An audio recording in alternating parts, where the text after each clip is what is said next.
Finaliste de la Coupe du Monde 2018, la Croatie arrive pourtant à l'Euro en position d'outsider.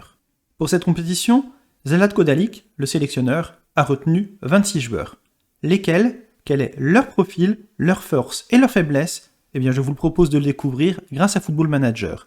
Mais avant cela, pensez à vous abonner à la chaîne. Merci beaucoup. Débutons tout d'abord par les gardiens de but. Le premier d'entre eux, Lovre Kalinic, qui est prêté par Aston Villa au Hajduk Split, un club local. Il y a 6 joueurs de la sélection qui évoluent au pays. Un gardien gaucher expérimenté et décrit comme puissant. Autre gardien, le meilleur pour moi dans cet effectif, il s'agit de Dominik Livakovic, le portier du Dynamo Zagreb. Un gardien droitier, professionnel, très bon sur ses notes de gardien, vous le voyez, 18 en réflexe, 18 dans les 1 contre 1, un portier sur lequel la Croatie pourra compter. Enfin, dernier gardien de la sélection, Simon Sluka, un droitier également, gardien assez déterminé, très excentrique, vous le voyez. Alors l'excentricité pour un gardien, c'est à double tranchant.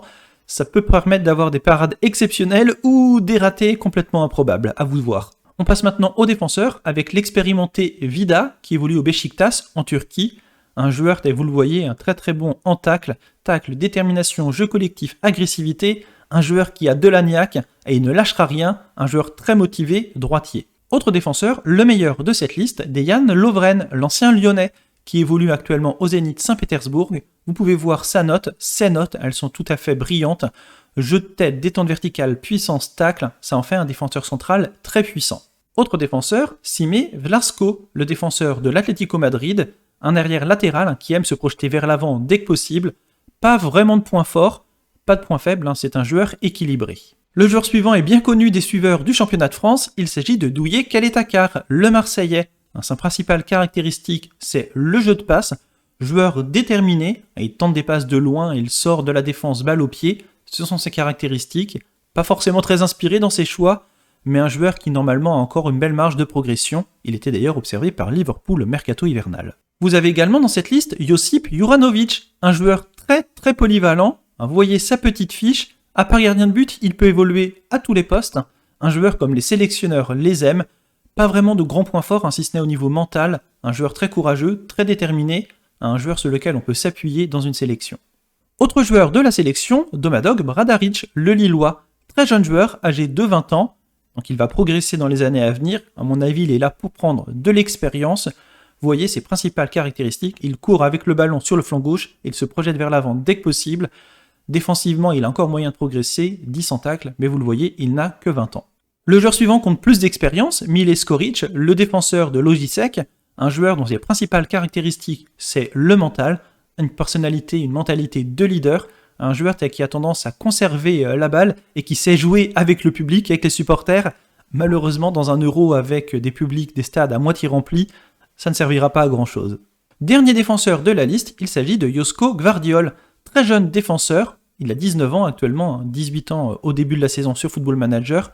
Il appartient à Leipzig, prêté au Dynamo, et il a une très belle fiche. Un joueur puissant, gaucher, résistant. Mentalement, c'est une bête. Physiquement, tout autant. Et techniquement, c'est déjà pas mal. Franchement, le joueur d'avenir de cette sélection. Passons maintenant au milieu de terrain, et on débute tout d'abord par le Ballon d'Or. Luka Modric, le joueur du Real de Madrid. Pas la peine de le présenter. Vous connaissez tous ses points forts. Ses points faibles, ses adversaires les cherchent encore. C'est le physique, c'est Football Manager, il l'a d'ailleurs très bien repéré. Physiquement, il peut avoir un peu mal à tenir, mais sinon un très bon joueur, un très beau joueur à regarder jouer. Dans un autre registre, vous trouvez au milieu de terrain Mateo Kovacic, le joueur de Chelsea. Là encore, un joueur avec de très belles caractéristiques, en pleine possession de ses moyens, 26 ans, un milieu de classe mondiale, et il sait jouer en 1-2, il est capable de décrocher et de remonter un petit peu avec le ballon, une belle qualité de dribble, belle qualité technique. Bon, les passes et les tacles, c'est pas tout à fait ça, mais un très bon joueur lui aussi. On continue avec les joueurs de talent au milieu de terrain. Décidément, il y a abondance de bons milieux en Croatie avec Marcelo Brozovic, le défenseur de l'Inter Milan. Là encore, très belle fiche. Passe, tacle, technique, vision du jeu, volume de jeu, un infatigable milieu. Sa principale caractéristique, c'est qu'il est capable de dicter son rythme. Il peut également orienter le jeu sur les ailes. Un joueur très important. Il va être dur à le bouger, ce milieu de terrain croate. Pour les suppléés, vous avez également Milan Badelj, un très bon milieu de terrain qui évolue au Genoa, expérimenté, 31 ans. Lui aussi, il a des caractéristiques intéressantes. Tout comme Brozovic, il est capable de dicter son rythme, d'orienter le jeu sur les ailes. C'est la même chose, mais en un peu moins bon. Autre milieu de terrain, Mario Pasalic, le joueur de l'Atalanta Bergame, joueur qui a une fiche plutôt équilibrée, plutôt offensif, on a vu des profils tout à l'heure un peu plus défensifs, un joueur qui lui est capable de prendre les espaces, de se projeter vers l'avant, très belle qualité d'appel de balle, après derrière la finition ça pêche, c'est pour ça qu'il n'évolue pas un cran plus haut, mais un joueur très complet. Enfin, dernier joueur considéré comme milieu de terrain par le sélectionneur sur la liste, il s'agit de Luka Ivanović, le milieu de terrain du Dinamo Zagreb, droitier, milieu offensif. Ses principales caractéristiques, eh bien, c'est de porter le ballon. Vous voyez beaucoup de courses balle au pied, avec une note de 16 en dribble, de 18 en équilibre, c'est un peu normal. Et il n'a encore que 21 ans, s'il progresse en technique, il va devenir injouable. Et on termine avec les joueurs considérés comme offensifs par le sélectionneur. Le premier d'entre eux, Ivan Perisic, de l'Inter de Milan.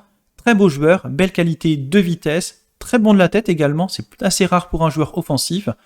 Assez agressif, bonne capacité également d'appel de balle, la finition de 15, donc il marque des buts, il est capable de rentrer dans la surface adverse, et surtout ce qui est intéressant, c'est qu'il est capable de jouer avec ses deux pieds. On enchaîne avec Andrej Kramaric d'Offenheim, le buteur, 16 en note d'inspiration, 16 en qualité physique, un joueur assez ambitieux, là encore les deux pieds, il aime bien placer ses frappes et tenter des gestes techniques, on verra s'il a l'occasion de marquer quelques golassos durant l'Euro. Autre joueur offensif, buteur ou ailier, ça dépend des options, Ante Rebic. Vous voyez encore une belle fiche, principalement des qualités physiques et mentales, techniquement ça pêche un peu, mais il a une très grande envie de se donner sur le terrain, et ça se voit, un joueur à suivre durant la compétition. Autre ailier, il s'agit de Josip Brakelo. Principale qualité, c'est l'agilité et l'accélération, et il tente des gestes techniques, il est capable également de repiquer depuis l'aile vers l'axe, et il profite de ses qualités de dribble. Offensivement, la finition, ça pêche un petit peu, 13 en finition, 14 en appel de balle, mais il est capable de créer des décalages à ses coéquipiers, s'il entre sur le terrain, d'en profiter. Il nous reste 3 joueurs à voir dans cette équipe, et l'on commence par Bruno Petkovic, le buteur.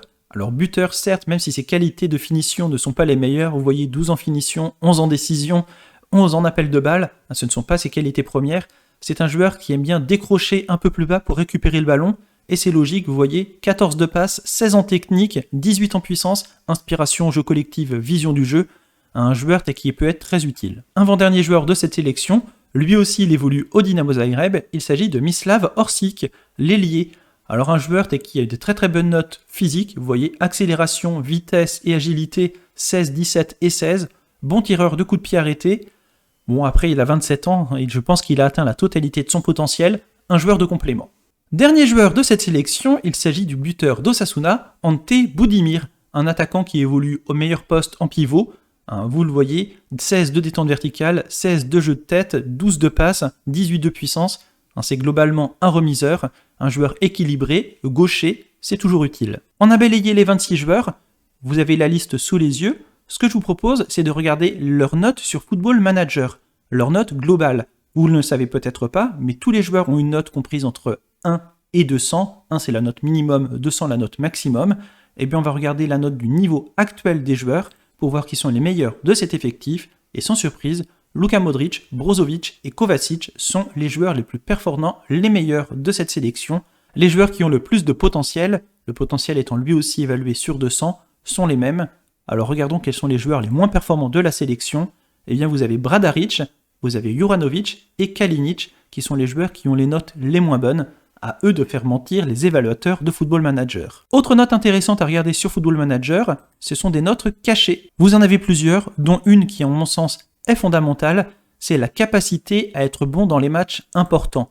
Quand on dispute un Euro, une phase finale d'une grande compétition, il faut pouvoir compter sur les joueurs, qu'ils sachent se donner, qu'ils ne soient pas pris par l'enjeu. Eh bien, vous pouvez le voir, en Croatie, des joueurs qui sont bons dans les moments qui comptent, et il y en a énormément. Vous voyez, Perisic, Rebic, Brakelo et Barasic ont tous une note supérieure ou égale à 16. Vous avez également Vlasic qui a une note de 15. De très bons joueurs qui sont capables de se donner dans les matchs importants. C'est ce qu'on appelle des champions. A contrario, vous avez quelques joueurs pour lesquels Football Manager considère qu'ils auront un peu plus de mal à réussir à résister à la pression. Il s'agit du portier Sluga, de Badelj, d'Ivanušec et de Vlaško, le défenseur de l'Atlético Madrid. C'est un peu plus surprenant pour le joueur madrilène, mais après, est-ce que le jeu a raison ou pas? On le verra bien, et d'ailleurs n'hésitez pas à me donner votre avis dans la section commentaires, comme ça ce sera intéressant de voir si vous partagez ou non l'avis de Football Manager. Dernière chose intéressante à voir, qui sont les absents de cette sélection. eh bien on va trier les joueurs par niveau sur Football Manager, uniquement les Croates, pour voir que les joueurs qui manquent, eh bien ce sont des joueurs qui ont pris leur retraite internationale.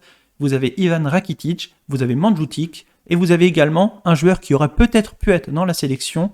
Alors vous avez par exemple Marin Pongracic, je ne connais pas ce joueur qui évolue à Wolfsburg, vous le connaissez peut-être mieux que moi. Vous avez également Marko Roch et vous avez également Nicolas Kalinic. Ce sont les meilleurs joueurs croates qui, eux, ne sont pas dans la sélection. Voilà, j'en ai fini de la présentation des 26 Croates. Si on veut être complet, on pourrait également mentionner les réservistes. Filip Uremovic, Marko Livaja, Toma Basic, Marin Pongracic, Christian Lovric, Lovro Majer, Ivica Ivucic et enfin Nicolas Moro. J'en ai maintenant complètement fini avec la sélection croate. N'oubliez pas de vous abonner à la chaîne si vous ne voulez pas rater les présentations des autres sélections qui participeront à l'Euro. Moi je vous dis au revoir et à bientôt. Salut!